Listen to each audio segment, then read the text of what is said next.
That night, my mother grabbed the microphone and announced to the entire room, 34 years old and still no one wants to marry her. The whole family laughed. My sister leaned back, smirking. So true. I didn't cry. I pulled out my phone, hit record, and smiled. Because I'm an event designer, and this time, the next performance would be mine. You'd think they'd apologize when exposed. No, they'd learn the price of disrespecting others right in front of everyone. My name is Elena Hart, and I run Northwind Event Studio here in Maple Creek, Michigan. I've designed weddings that made grown men cry, corporate galas that landed in magazines, and birthday parties that kids still talk about years later. But for my own family, I'm just the unpaid help who knows how to make things pretty. The Maple Creek Social Hall smelled like floor wax and carnations that night, my grandmother's 70th birthday celebration. I'd arrived at 4:30 p.m. to string the fairy lights myself, adjust the photo timeline I'd spent 3 nights assembling, and make sure the caterers knew exactly where to position the cake table. By 7 p.m., when guests started arriving, everything gleamed with that effortless perfection that takes hours to achieve. Elena did such a wonderful job with the decorations, someone murmured. But my mother, Diane Cole, was already 3 champagnes in and feeling theatrical. She clinked her knife against her glass until the room quieted, then raised it high. "Before we toast Mom," she began, her voice carrying that dangerous sweetness I knew too well. "I just want to say how grateful we are that Elena could organize all this for us. She's so good at arranging everyone else's special days." She paused, letting her eyes find me across the room.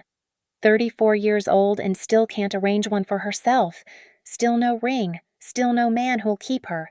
The laughter rippled through the room like dominoes falling. My sister Vanessa threw her head back, her highlighted hair catching the light I'd so carefully positioned.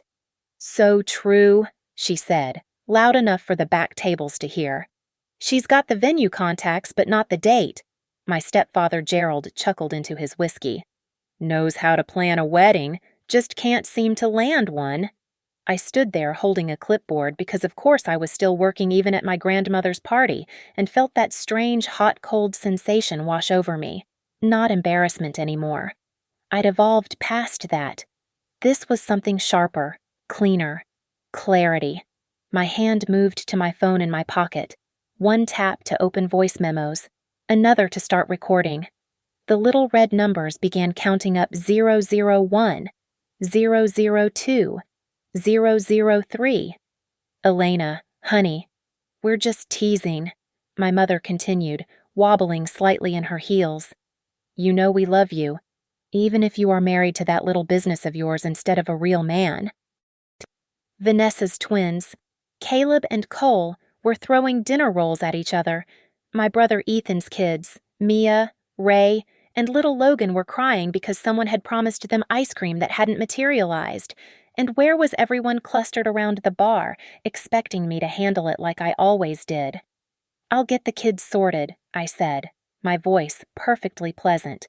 No one noticed how my thumb saved the recording, how I immediately uploaded it to 3 different cloud services.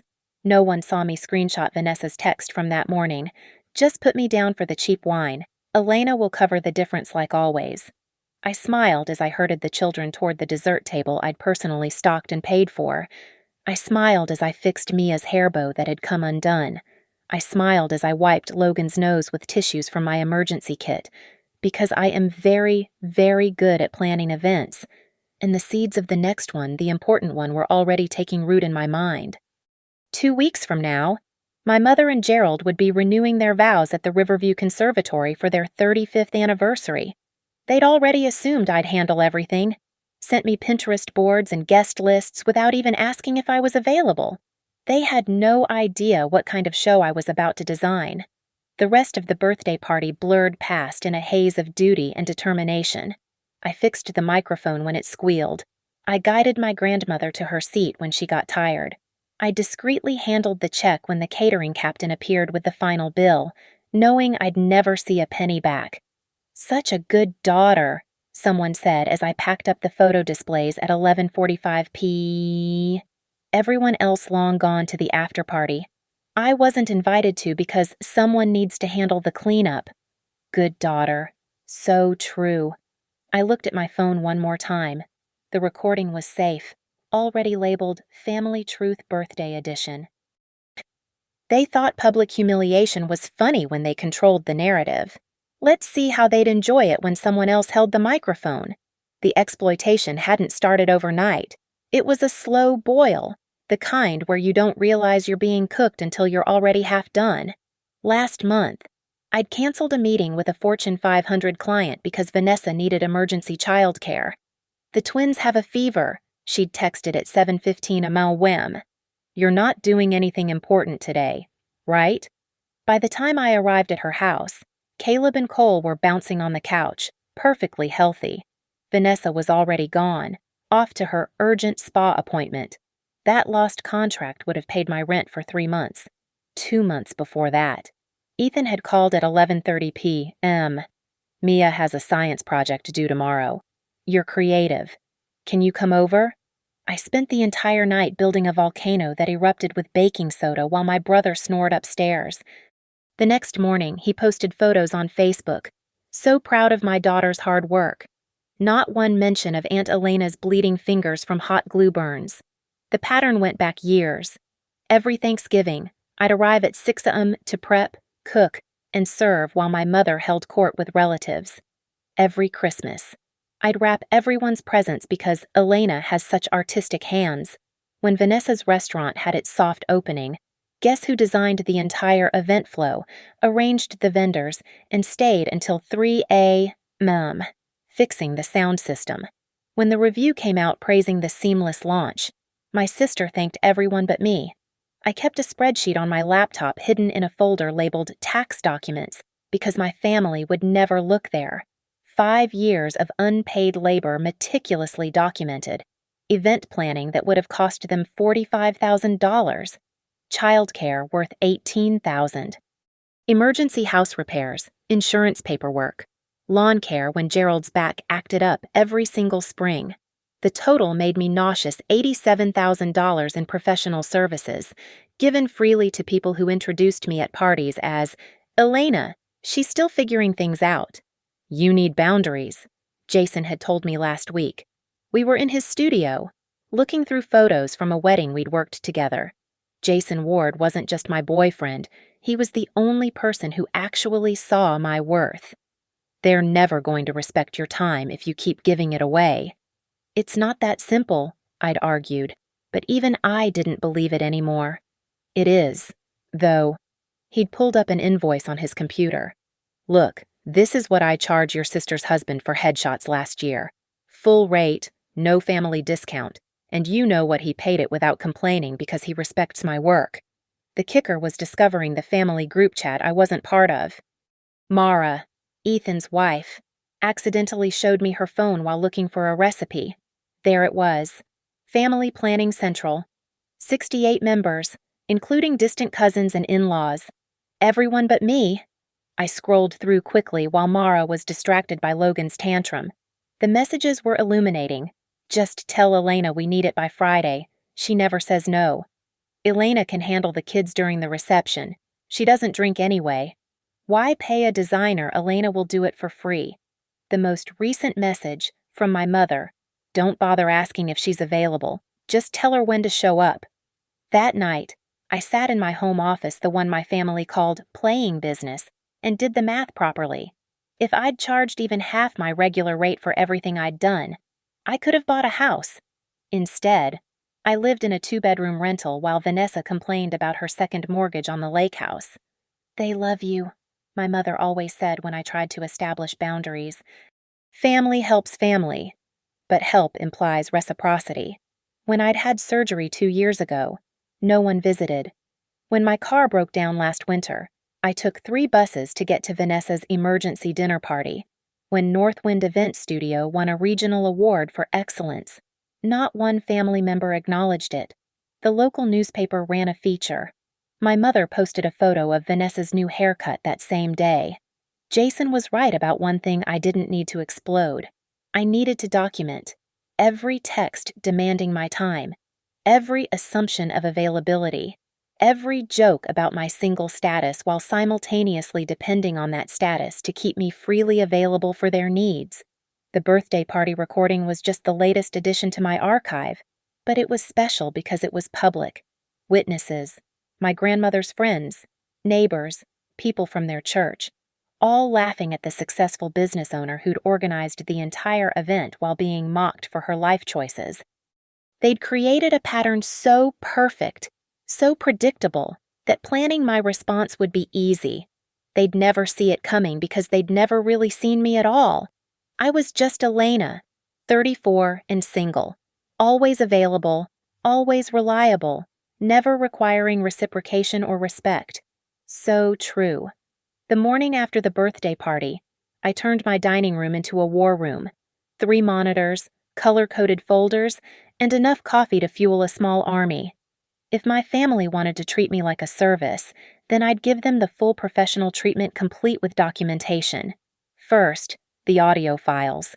I had 17 recordings total, downloaded and backed up to 3 cloud services plus 2 external drives. The birthday party humiliation was the crown jewel, but I also had Vanessa's "Elena won't mind, she has no life anyway" from last Christmas, and Gerald's "at least she's useful for something" when I'd fixed their plumbing on Easter Sunday. Screenshots came next.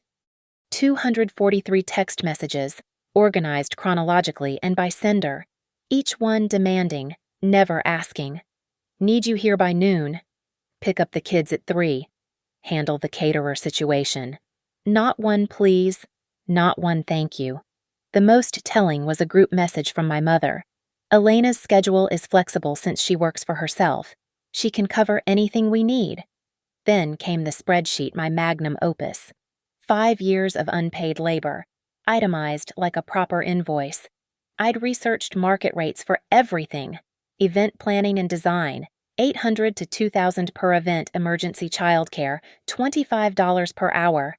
Grocery shopping and errands, $40 per hour plus mileage. Home repairs coordination, $75 per hour. Gift wrapping services, $15 per gift. The total made my chest tight. $93,418. That didn't include the emotional labor, the missed opportunities, or the therapy I'd need after all this. I called Talia Briggs at 9 a.m. sharp. We'd been friends since college, but now she was one of Michigan's sharpest contract lawyers. "I need to know the legal boundaries," I said without preamble. "Good morning to you too. Elena, what kind of trouble are we talking? The kind where I play audio recordings of my family at their own anniversary party." There was a pause, then a low whistle. "Tell me everything." After I explained my plan, Talia was quiet for a moment. "Okay. Legally speaking, Michigan is a one-party consent state for recordings. You were present and participating in these conversations, so you're clear there. Using them at a private event isn't publication or defamation. You're sharing factual recordings, not making false statements. But Elena, what? Make sure you have an exit strategy. This is going to go nuclear." Next, I created the presentation. Clean, professional slides with the Northwind Event Studio watermark. No emotional language, just facts. Services rendered 2019-2024. Market value analysis. Time investment breakdown. Comparative industry standards. I included a pie chart showing how my free labor had been distributed: 42% to Vanessa, 31% to my mother, 20% to Ethan, 7% to Gerald. Another graph showed the progression over time, how the demands had increased 60% year over year, while my actual business grew without any family support or referrals. The coup de grace was a simple slide titled "Recognition Received," followed by a blank space. Then another slide, "Payment Received," also blank. Finally, appreciation expressed with an audio waveform that, when played, would be 7 seconds of silence. Jason came over at 2 p.m. with Thai food and his equipment list. "You sure about this? They made sure 200 people heard my mother say no one wants to marry me, that I'm 34 and worthless except for party planning." "You're not worthless. You're brilliant." He pulled out his camera. "And we're going to document everything. 2 angles minimum. I'll have Mike on a roving camera too. This feels like overkill. No, this is evidence. When they try to gaslight you later, pretend it didn't happen or wasn't that bad. You'll have proof. We spent 3 hours refining the technical aspects. The slides would auto-advance. The audio would play from multiple speakers to ensure clarity. The lighting would be bright enough that no one could claim they didn't see or hear. At 5:47 p.m., my phone buzzed. Mother, need you to handle the Riverview contracts tomorrow. Busy day for me. I screenshot it, added it to the folder labeled Exhibit A Assumptions, and responded, I'll send over my standard service agreement. Initial consultation is $500. The typing bubbles appeared and disappeared 6 times. Finally, don't be ridiculous. I didn't respond. Instead, I opened a new document, Family Services Contract Renewal Ceremony Event. Professional letterhead, proper terms, market rate pricing. By 8 p.m., I had everything ready. The evidence was organized, the presentation polished, the contracts printed.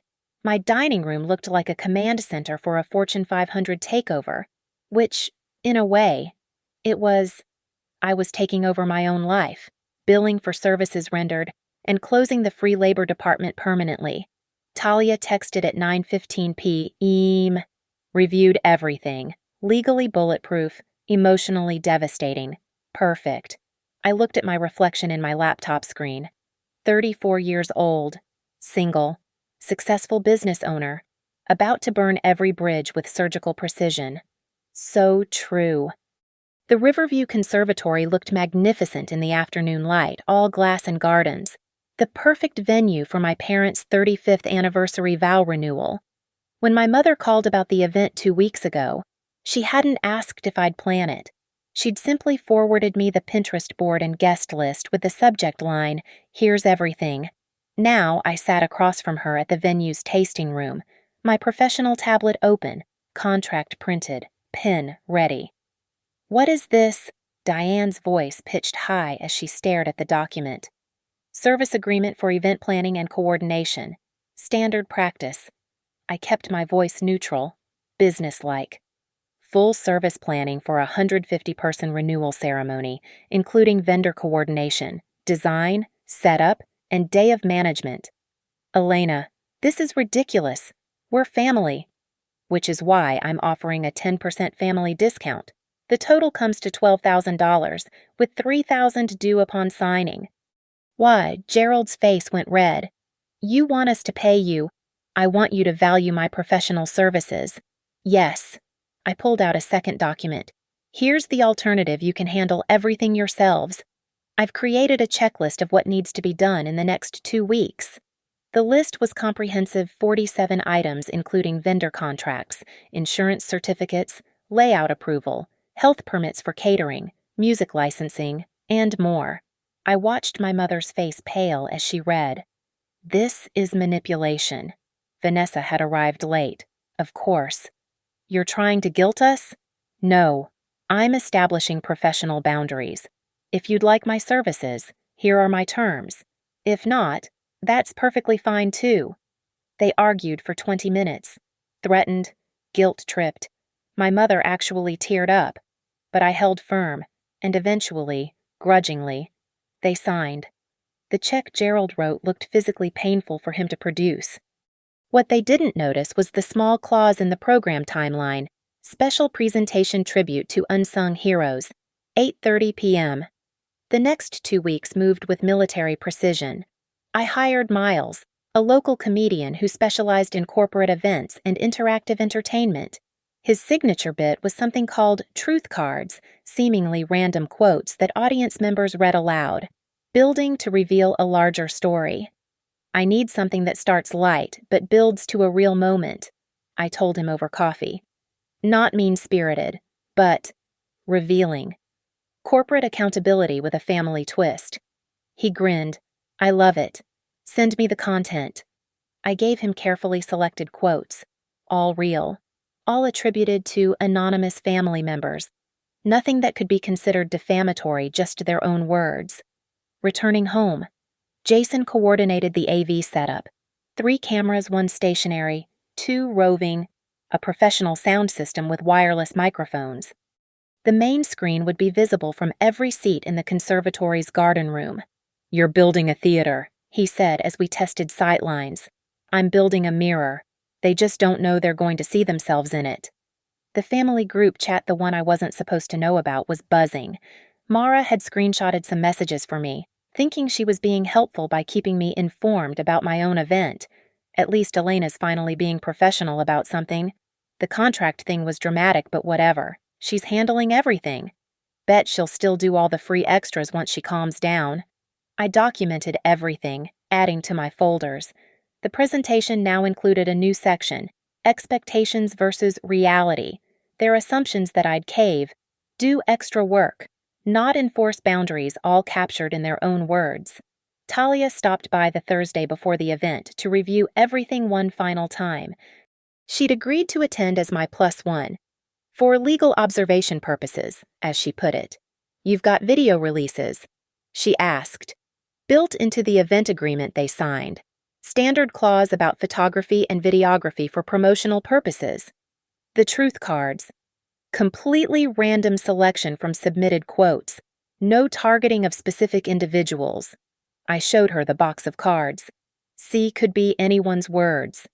And if they try to stop it mid-presentation, then they make a scene at their own anniversary party. Plus, I have a kill switch. I held up a small remote. One button and everything stops. I'm giving them every opportunity to show grace. The irony was that I'd created something beautiful for them. The conservatory would be draped in lights and white roses. The renewal ceremony itself would be touching. The dinner service. Impeccable. If they could just get through one evening without diminishing me, without taking credit for my work, without assuming I'd do more for free, the tribute would just be a sweet slideshow of family memories. But I knew them better than that. My phone buzzed. "Vanessa, need you to watch the twins during the ceremony so we can focus on Mom and Dad."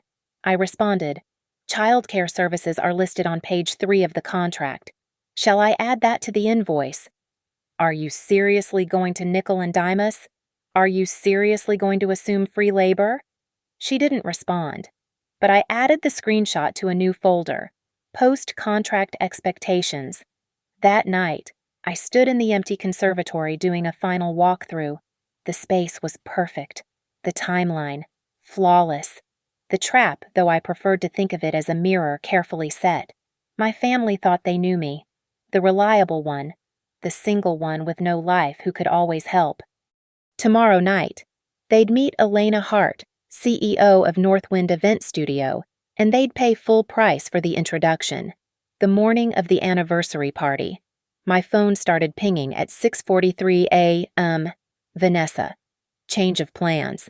Need you to take all 5 kids during dinner. We want an adults-only head table." "Ethan, Mara's dress ripped. Can you fix it when you get there?" "Mother, forgot to mention Gerald's brother is bringing his new girlfriend. Add 2 places." "Gerald, the photographer you hired better not be that boyfriend of yours." I sat in my kitchen, sipping coffee, watching the messages pile up. Each one was another assumption, another boundary crossed, another piece of evidence that nothing had changed. The contract clearly stated any changes within 48 hours would incur rush fees. They'd signed it. They'd agreed.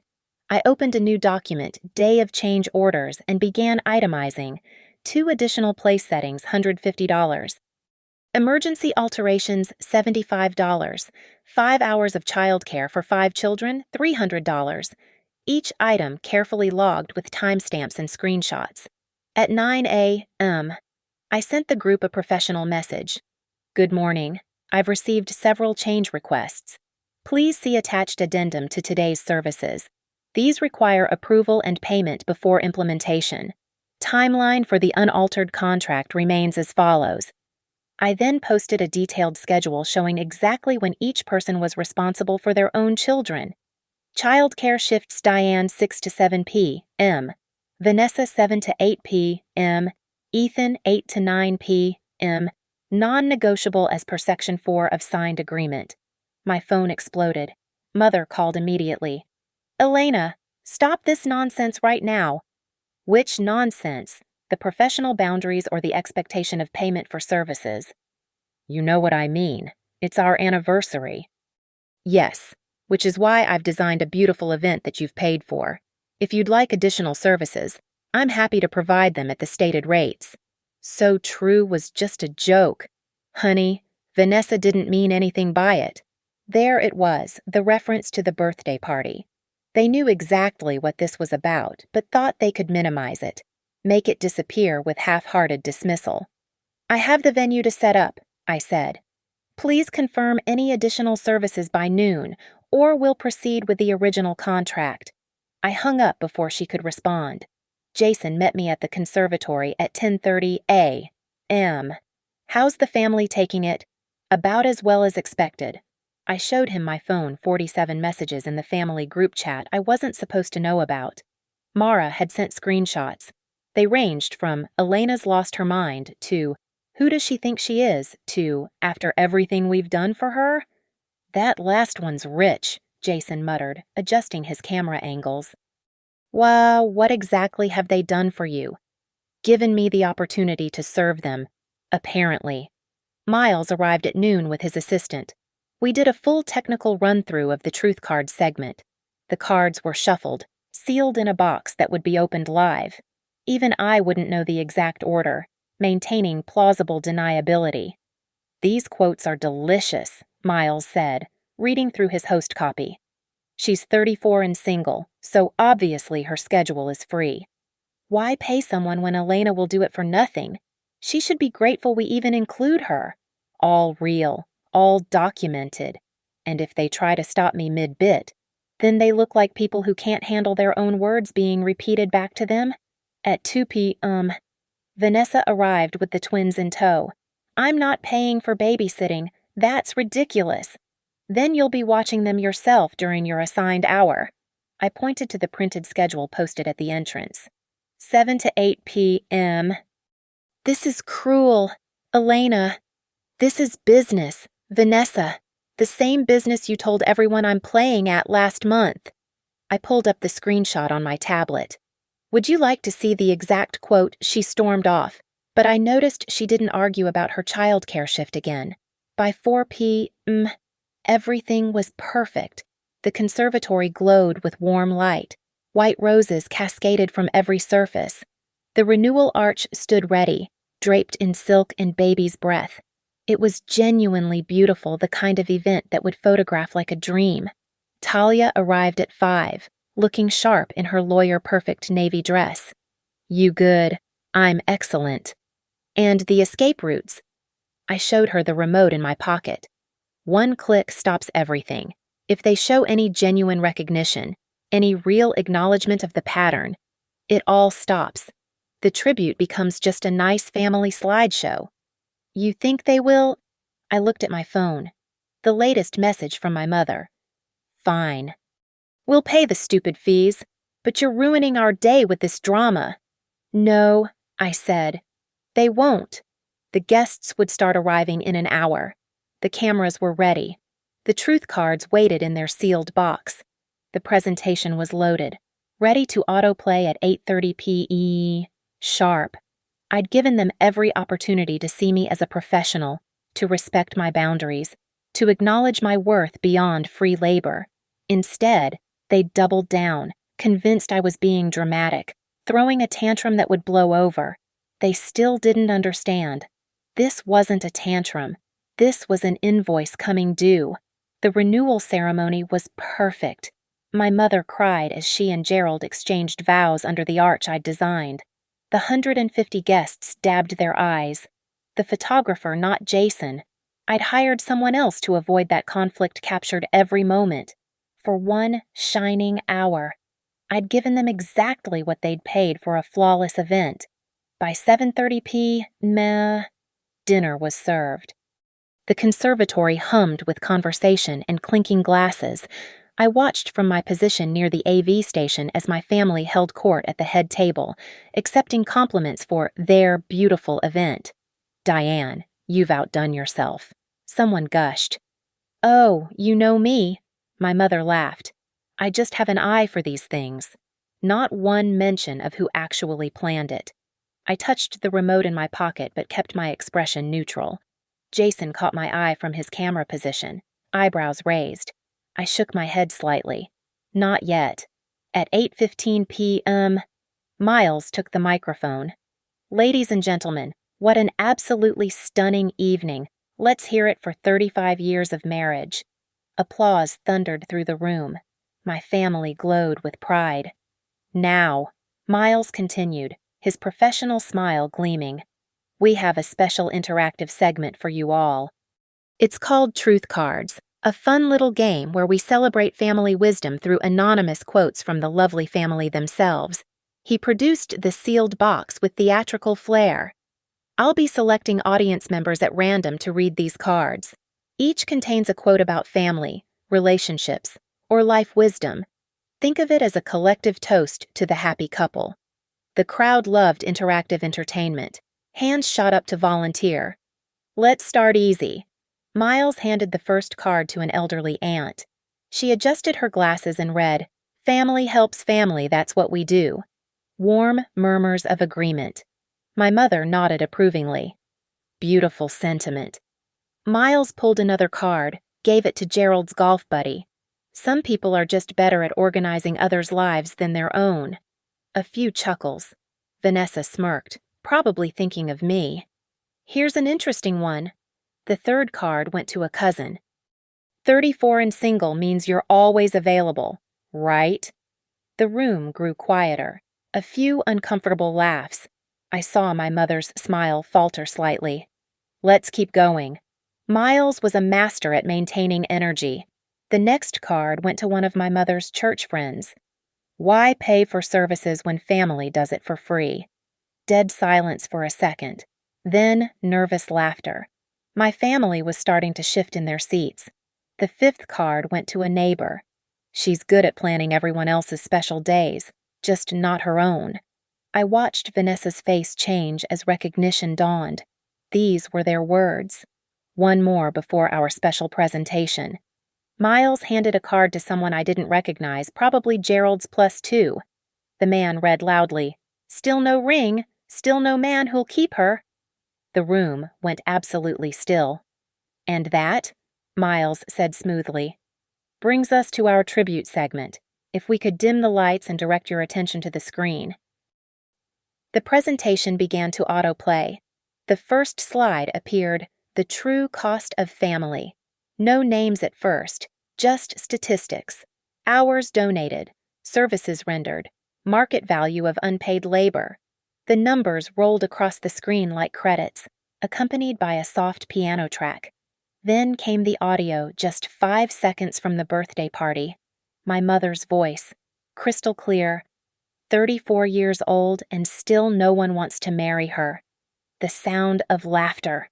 Vanessa's "so true." The screen shifted to a simple invoice format. Event planning 2019-2024. $45,000 emergency childcare. $18,000 home repairs coordination. $12,000 personal assistant services. $18,400 total value. $93,400 amount paid. $0 recognition received. Video showed 7 seconds of silence. Gasps rippled through the room. Someone whispered, "Is this real?" The presentation continued. Screenshots of text messages appeared, names redacted but context clear. "Just tell her when to show up." "She has no life anyway." "Free labor, as always." Then came a slide that made my mother stand up from her chair. Services rendered for tonight's event, with the full breakdown of what I'd actually done versus what they'd told people. Miles took the microphone again. "Ladies and gentlemen, I'd like to introduce the actual event planner for tonight, Elena Hart of Northwind Event Studio." The spotlight found me. I walked forward slowly, steadily, my heels clicking on the conservatory floor. The room was so quiet I could hear the fountain bubbling in the corner. I took the microphone, looked directly at my family. My mother was white-faced, Vanessa red, Gerald frozen, Ethan staring at his plate. "Every word you just heard," I said calmly, "was spoken by my family. Every service listed was provided by me, without thanks, without payment, without recognition. Tonight's event, which you've all been complimenting, was the first time they've ever paid me for my professional services. And that only happened because I presented them with a contract they couldn't ignore. I clicked the remote, and the screen shifted to a new slide, the Invisible Labor Ledger, a 5-year case study. This isn't about money, I continued, my voice carrying through the silent room. It's about value, about respect, about being seen as a person rather than a service. The screen showed a calendar spread, dates highlighted in red. December 23rd, 2022. Canceled meeting with Marriott Corporate to wrap family presents. Lost contract value $12,000. April 7th, 2023. Missed industry gala to babysit because what else would Elena be doing? Career opportunity, cost immeasurable. I pulled out a thick folder from behind the podium, my backup evidence, printed and bound. This is the family playbook. Every event I've organized, every emergency I've handled, every assumption that my time was free for the taking. Passwords, vendor contacts, secret recipes, gift histories, everything you've relied on me to remember because I was the one who had nothing better to do. I set it on the head table with a deliberate thud. It's yours now. All of it. Because after tonight, my services are no longer available by default. My mother finally found her voice. Elena, this is inappropriate. Inappropriate. I played the next audio clip, her voice from last Thanksgiving. Elena doesn't need a +1 invitation. She never brings anyone anyway. More room for real couples? Gerald stood up. You're embarrassing your mother at her anniversary. Another click. His voice filled the room. At least she's useful for something, even if she can't find a husband. The guests were transfixed. Some had their phones out, recording. Good. I wanted witnesses. Let me show you something interesting, I said, advancing to the next slide.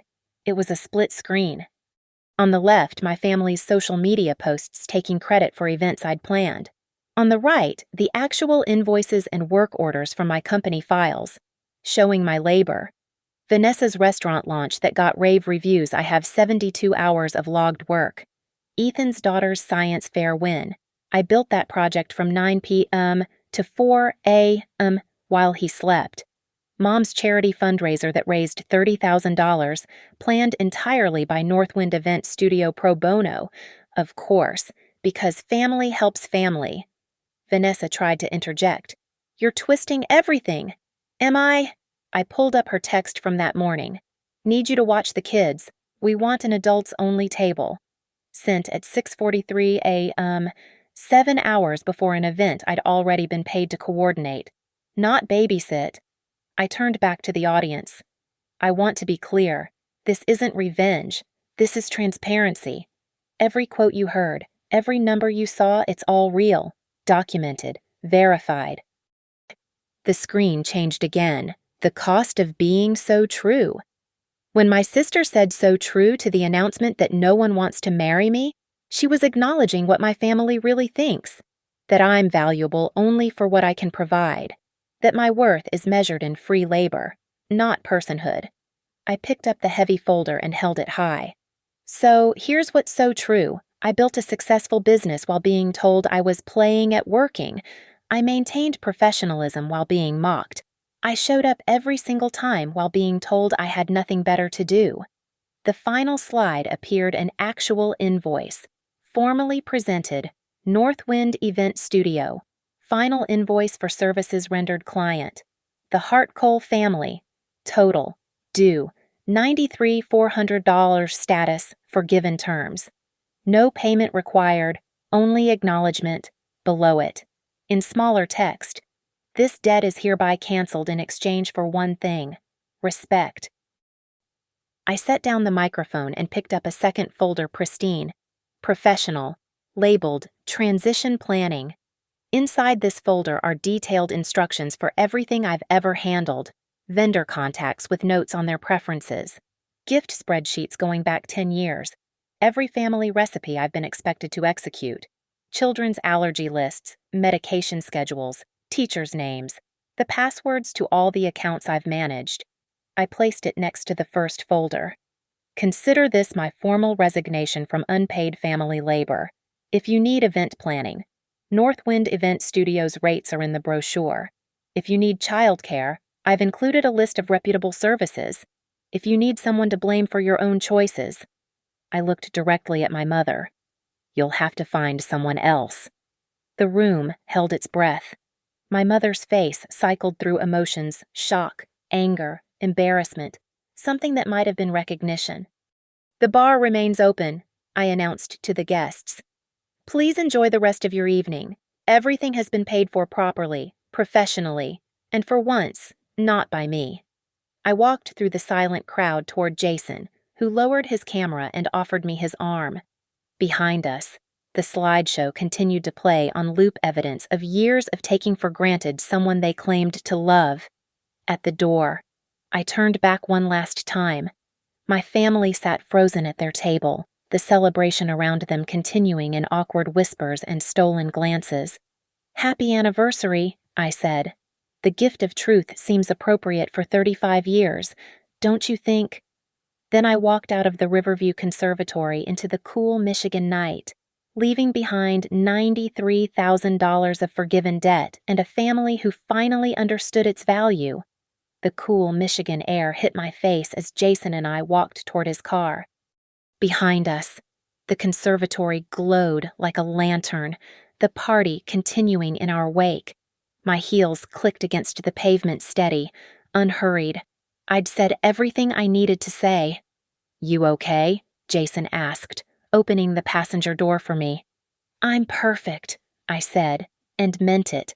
My phone was already buzzing. I turned it off without looking. Tonight wasn't about their reactions, it was about my freedom. We drove in comfortable silence until Jason pulled into the parking lot of a 24-hour diner, the kind with vinyl booths and coffee that could strip paint. Thought you might be hungry. You didn't eat at your own event. Technically their event, I corrected, sliding into a booth.